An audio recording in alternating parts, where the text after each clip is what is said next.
I actually can't say I'm very good on the holistic context, but holistic principles.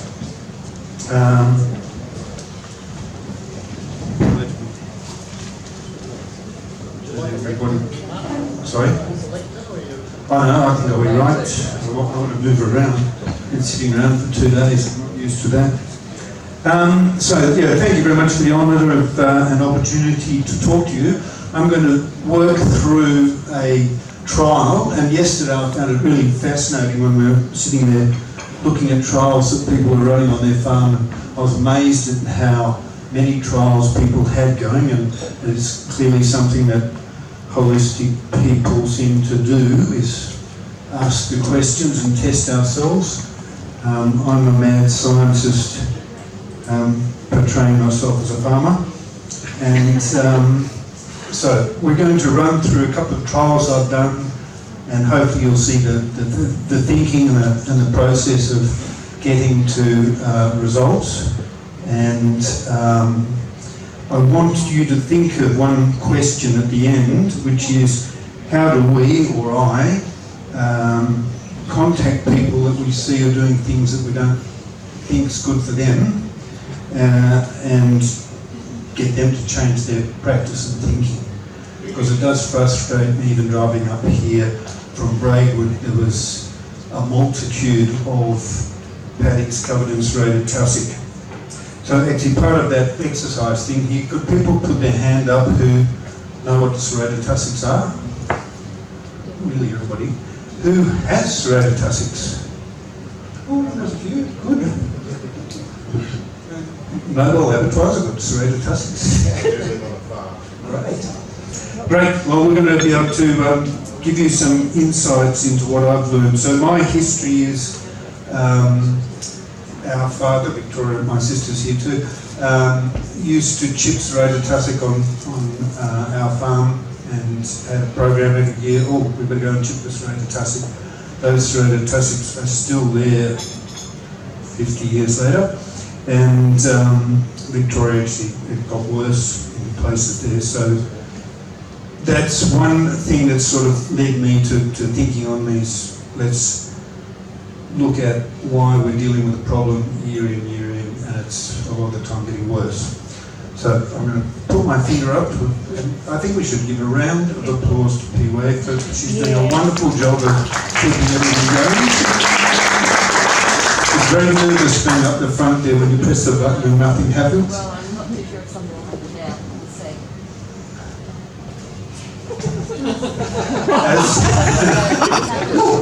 So that's some serrated tussock seed. I've been going past this property for 25 years and thinking, oh my God, that poor farmer. Note the big shed in the background. So he's gone through the process of spraying it with Roundup, and you can see there, not a particularly good job of spraying with Roundup. Those strips there, some are seed heads that didn't get done and some aren't. The bit of green on this side is the road side. One of my tests is, if our management can't be better than doing nothing, then we should be questioning our management. So that's 4 years ago, that's a year ago, and this is just a few months ago on the right-hand side. That really saddened me when I pulled up there the other day and saw that, because now even the roadside is not looking good, and the council have gone and sprayed it with Roundup. This is looking across his paddock, and just, you know, we're taught to read the landscape and then make decisions and ask whether we're achieving our goal. On the right-hand side is his main paddock. The other bit is his roadway. There's hardly any serrated tussock there, and that's because he's planted trees there, so he hasn't sprayed it. So over the 20 years I've been watching this poor guy, he ploughed it first, he sprayed it with flupropanate, which kills serrated tussock for 3 years, but kills the native grass for 7 years. Great business model for the people bringing in that product, but not very good for the farmer. And then he's reverted to using Roundup, and then he's gone. This year he found out that after 20 years none of those chemical processes have worked, so he's slashed it. There's a roadside shot again.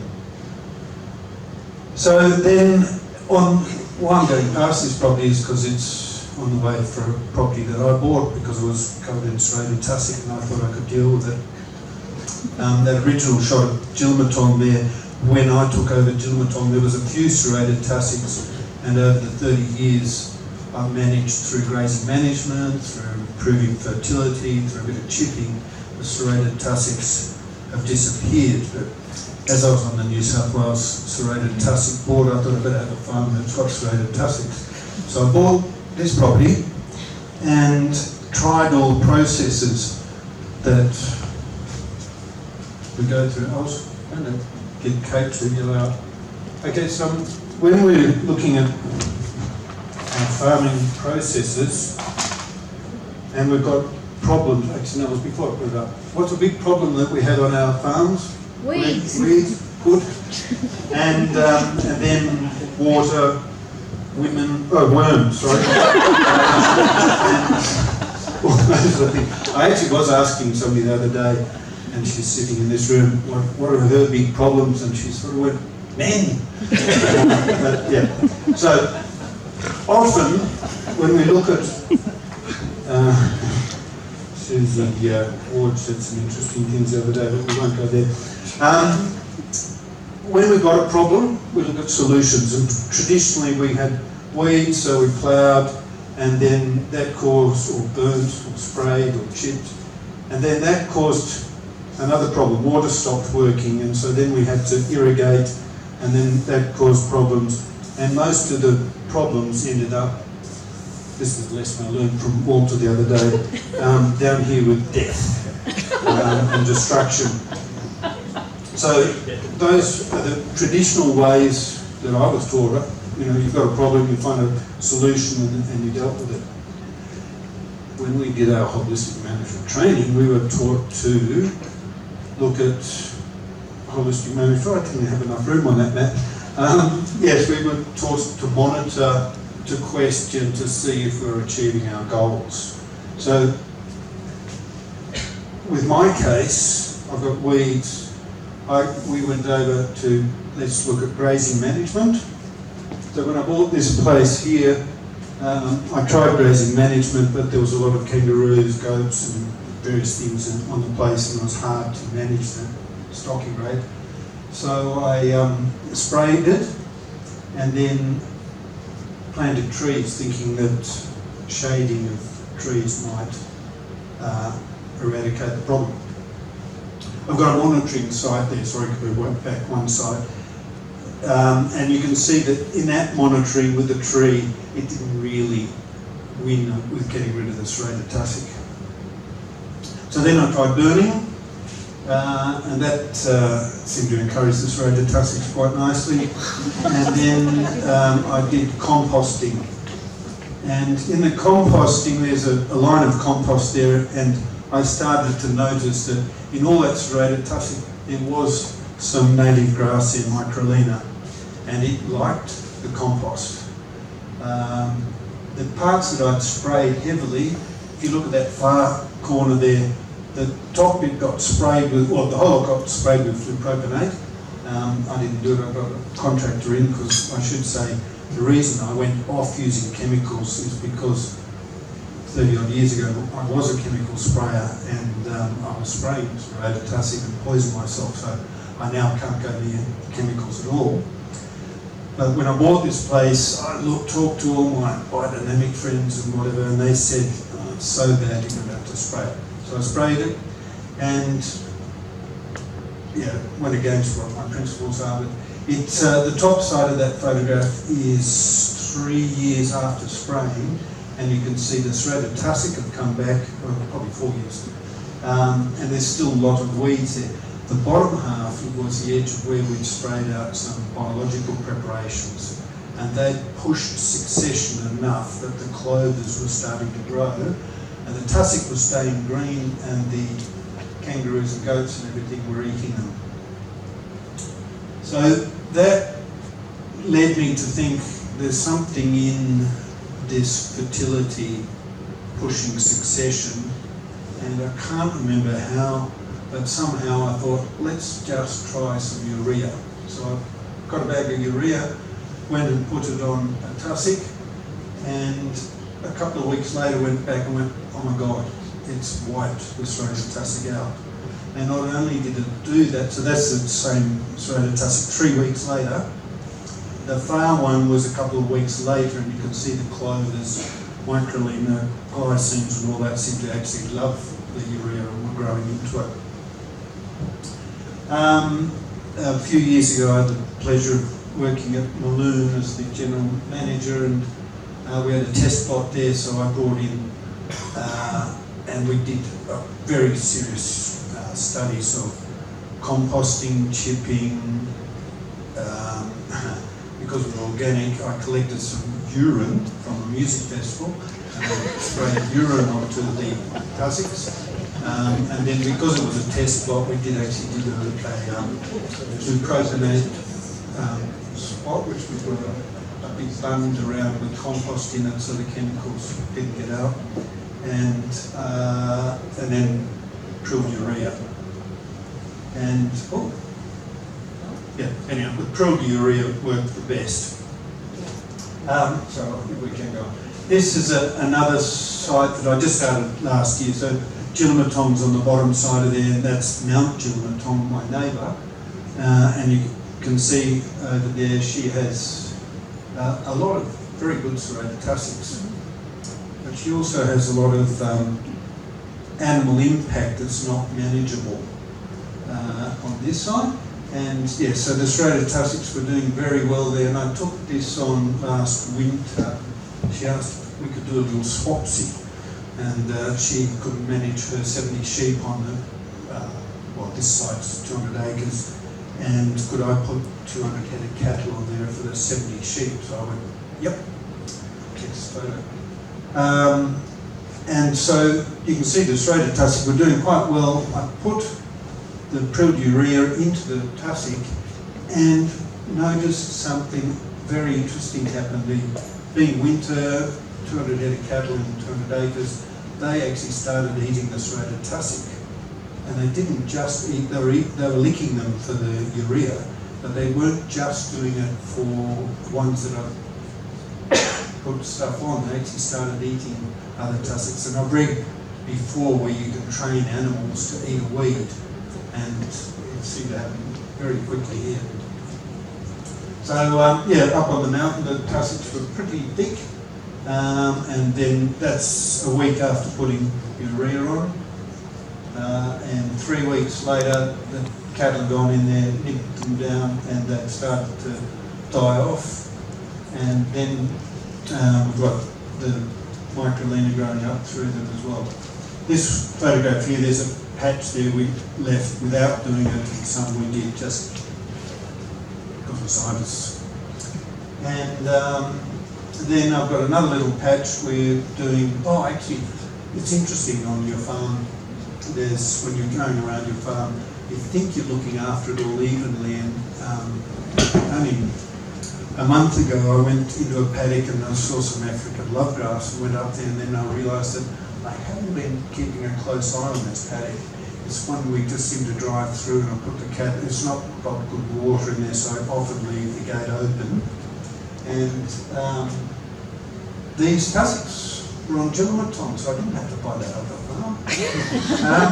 And so 4 weeks ago, 5 weeks ago, I did a little plot there just to show you guys. So that's day one, a week later, 2 weeks later, and 3 weeks later. And this is another tussock I found in the same paddock. 1 week later, a week later, and 4 weeks later over there. So you can see it works extremely well, and you can see the grass is starting to grow through them. Driving up here, went past some paddocks. Now traditionally when you spray with Roundup, you kill everything. And there has been some people who put a stake in next to those tussocks and gone back a year later, 2 years later, 3 years later, and sure enough, the tussocks come back where you've sprayed, because there was bare ground there.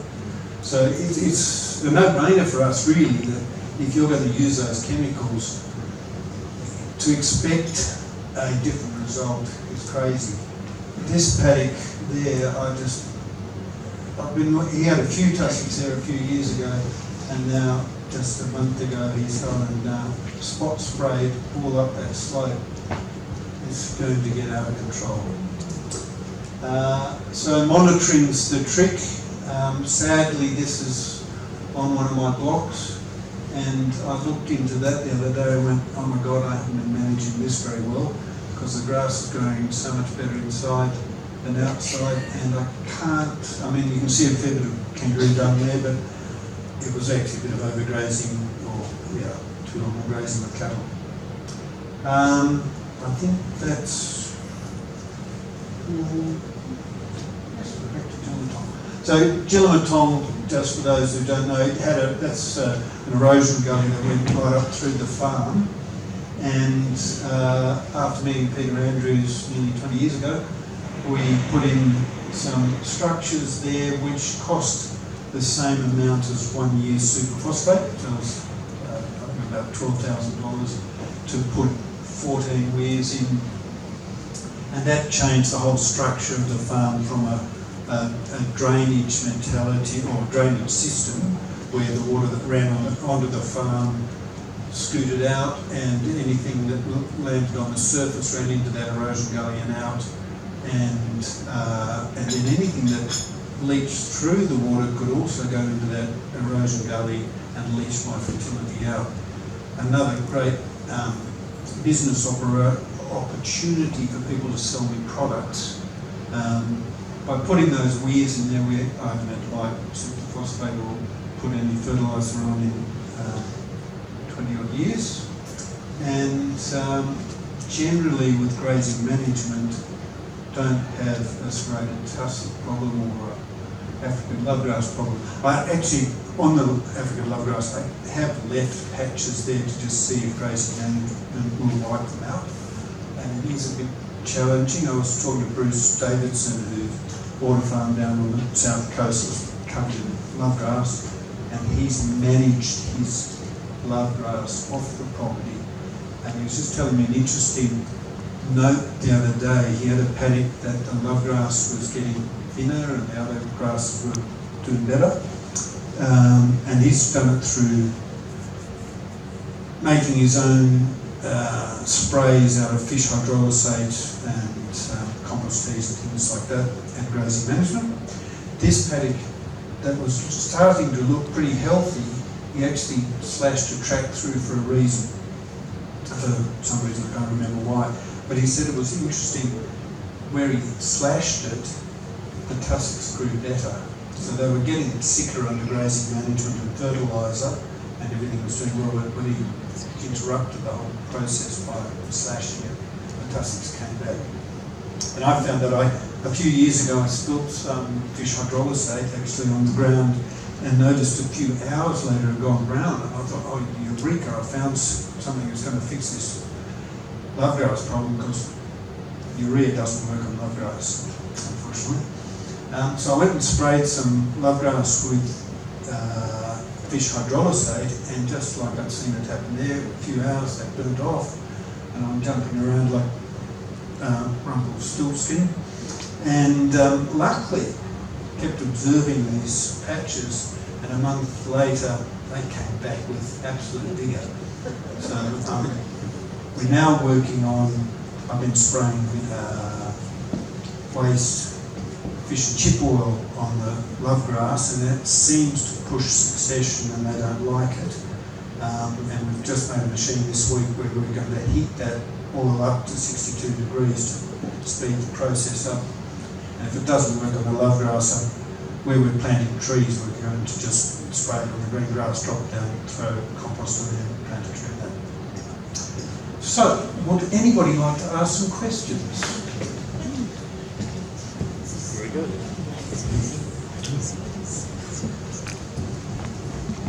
Have you had any interest from the fertiliser industry they've subsidised this new technique in farming? I did go in and tell my local guys to get ready for some urea, because I put an article I went out through AMP and ended up in 72 local papers, and I thought that the phone would be ringing off the hook. I've had one young bloke who was delivering the hay for me the other day, and his parents, I've actually used them as an example of keep doing the same thing and you'll get the same result. So they've been dealing with serrated tussock, and they've managed to get a lot of funding for their land care group, about 40 k's away from me. And their serrated tussock has got worse and worse, so that's what it is. The son read the article and turned up and said, I was reading this and I said to Dad, I noticed that under the wattle trees the serrated tussock didn't grow as well. Let's give this a go. So he was going into town to buy a ton of urea. They've got a lot of country and a lot of serrated tussock. So he was going to throw it out. And I said, can you do it in strips? And he's going to do it a ton to the hectare, half a ton to the hectare, blah, blah, blah. And yeah, so I was very surprised, actually. Could be a great job. Yes, for them, yeah. But right here. what amount of, like, if you're just hand spreading the urea, what amount of One urea? handful per tussock. Yeah. Right. And the trick is that tussocks grow as a community, they're not a single plant. So you've got to think when you're spreading it to get it right through evenly around that tussock. So And how many small children would require to pee on the serrated tussock to be successful? depends what they've been eating. A high protein diet to increase the urea. Very good. So the music festival I get from is the Duff ones weren't as good. Yeah, I was going to say, I wondered if there was other chemicals in there that were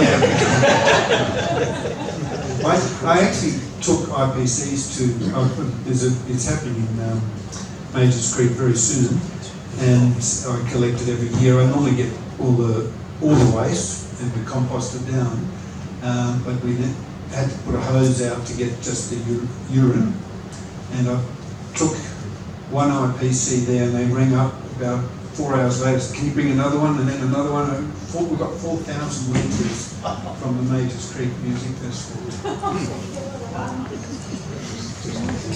Tim? Yeah, Martin.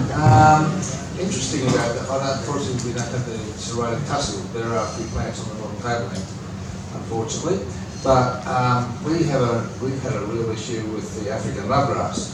Now, there's two varieties of African lovegrass, two species, and you've got the console, which is people still plant around the Coonabarabran area because it likes the sandier soil, and where we are is on ground soil, and it does very well on that.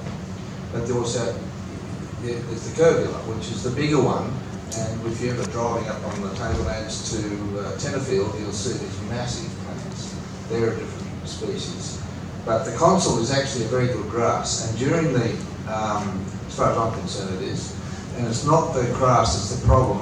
And most of us in our land care area, whatever, we sort of having a lovegrass. And now we're sort of, after the last drought, most farmers are saying that was what carried them through. Yeah. Because it actually responded to the few dews in the morning and that sort of thing that we had, and it actually grows quite well. So in my case, I've just looked at it from that angle, and I've changed sort of learning in the last few years to put on a much higher stock density of cattle, not sheep. Sheep are maybe following behind, but because they won't touch that tussocky stuff so much. But the cattle, particularly cows with calves, if you put like I'd say I could put 100 cows on 3 to 4 hectares for a week. Wow. Yeah, and they'd only just graze it down. You know, like you're not burying the soil, you're not damaging it too much. You know, that's in areas where it's sort of coming in. And then I find that I've got to come back within a month to graze that again. because it's that productive. And then you think about the economics of this and you think, well, gee, I've doubled my carrying capacity. Yeah. So More love grass. so the plant is an indicator of something. You know, like in our case, it's come in through the wind because a guy about 30 years ago undersowed consul lovegrass to a crop of oats, and of course it did very well, and it's come in and it's blown all over the district since then, and so everyone's got this plant, and it's over a lot of the northern tablelands now, and a lot of areas around on the tableland regions anyway. So anyway, the way I see it is that it's too much to spray and all that sort of stuff. I did use that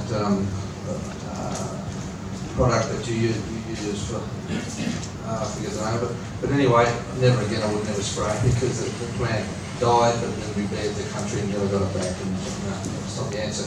So grazing management, changing your thinking in the grazing plan is maybe a way to go for the future. When we get to that situation. Bruce is very scientific. He measures his Brix meter of his love grass. I think there's more than one type of, because there's a blue one up in Cooma that's taken over the place as well, a very short one, north through Canberra.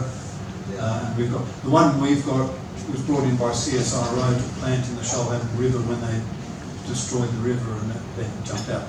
But Bruce fertilises his, and he's got his Brix from 3.5 to 12 and up to 18.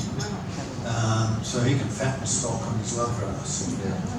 So there's another thing that just came to mind. A few years ago, also I was involved with another project around Glennis, and a guy was fairly keen with silage, making silage, and so he made round bale silage out of this African love grass, and also the Chilean